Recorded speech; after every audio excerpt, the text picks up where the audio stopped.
எல்லாருக்கும் வணக்கம். KVN productions அஃபிஷியலாகவே சொல்லிட்டாங்க, ஜனநாயகன் படம் 9ஆம் தேதி இறங்கலை அப்படிங்கிறது. கனத்த இதயத்தோடு வந்து நாங்கள் இதை வந்து வெளியிடுறோம்.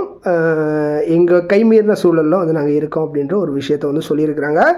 ஸோ கோர்ட்டுடைய ஹியரிங் இன்றைக்கும் நடக்குது அண்டு தீர்ப்பு வந்து 9ஆம் தேதி அப்படின்னு சொல்லிட்டாங்க. 9ஆம் தேதி எப்படி பார்த்தாலும் ஒரு 10:30 மேலே தான் வந்து ஓப்பன் ஆகி எடுத்து என்ன வந்தாலும். ஸோ 9ஆம் தேதி படம் வர்றதுக்கு வாய்ப்பு இல்லை அப்படின்றதுனால வந்து சொல்லிட்டாங்க, தேதி பின்னர் அறிவிக்கப்படும் அப்படின்னு. ஏன்னா என்ன தீர்ப்பு வருங்கிறது நமக்கு தெரியாது அப்படிங்கிற காரணத்தினால வந்து இதுக்கு மேலே வந்து நம்ம இன்றைக்கி இறங்கும் அன்றைக்கி இறங்கும்னு சொல்லி பிரயோஜனம் இல்லை.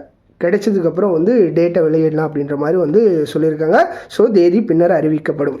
விஜய் படம் அப்படின்னாலே வந்து ஆல்ரெடி ப்ராப்ளம் வரும். ஆடியோ லான்ச்சில் அவரே வந்து சொல்லியிருக்கிறார். ஸோ வந்து என் படம் அப்படின்னாலே வந்து ப்ராப்ளம் கண்டிப்பாக வரதான் செய்யும்.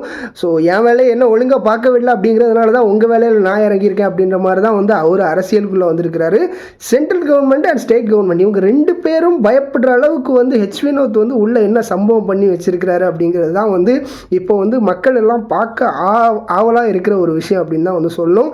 ஏன்னா வந்து ஏதோ பெரிய சம்பவம் இருக்கிற காரணத்தினால தான் வந்து இதை வந்து போஸ்ட்போன் பண்ணிட்டு இருக்காங்க அப்படிங்கிறது தான் வந்து வெளியே வந்து அரசல் புரசலாக ஓடிட்டு இருக்கு.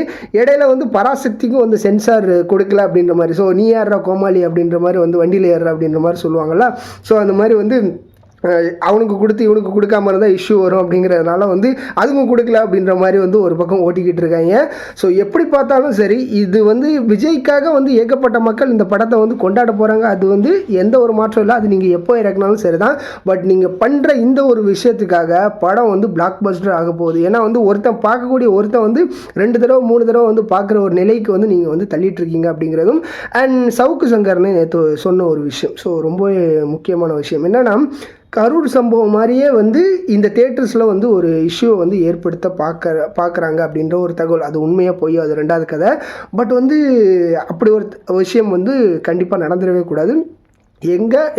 எந்த மக்கள் ஸோ யாராக இருந்தாலும் சரி தேட்டருக்கு போகிறீங்க அப்படின்னா வந்து தேட்டர் எரிக்க போகிறாங்க அப்படின்ற மாதிரியும் வந்து ஸ்க்ரீனை கிளிக்க போகிறாங்க இப்படி. ஸோ விஜய்யுடைய ரசிகர்கள்லாம் இப்படி தான் இருப்பாங்க அப்படின்னு சொல்லி போர்ட்ரேட் பண்ணுறதுக்கு முயற்சி பண்ணுவாங்க அப்படின்ற மாதிரி வந்து சொல்லியிருக்கிறாரு. ஸோ படம் பார்க்குற மக்கள் வந்து கண்டிப்பாக சேஃபாக போயிட்டு சேஃபாக வாங்க. ஒரு 100 பேர் போய் பண்ணுறாங்க அப்படின்னா வந்து அவங்களெல்லாம் வந்து நம்மளால் தடுக்க முடியாது. பட் நமக்கு எதுவும் ஆயிடக்கூடாது அப்படிங்கிறது ரொம்பவே முக்கியம். அதனால் சேஃபாக போயிட்டு சேஃபாக வரணும் படம் இறங்கினதுக்கப்புறம். அண்ட் ஆல்ரெடி டிக்கெட் வாங்கியிருந்த நபர்கள், ஸோ அவங்களுக்கும் வந்து டிக்கெட் ரீஃபண்ட் ஆயிரும். ஸோ அந்த கேஷ் வந்து ரீஃபண்ட் ஆயிரும் அப்படின்ற மாதிரி வந்து தகவல் வெளி வந்திருக்கு. ஸோ யாரும் வந்து எதுக்கும் வந்து கவலைப்பட வேணாம். அடுத்த வீடியோவில் உங்கள் எல்லோரும் சந்திக்கிறேன்.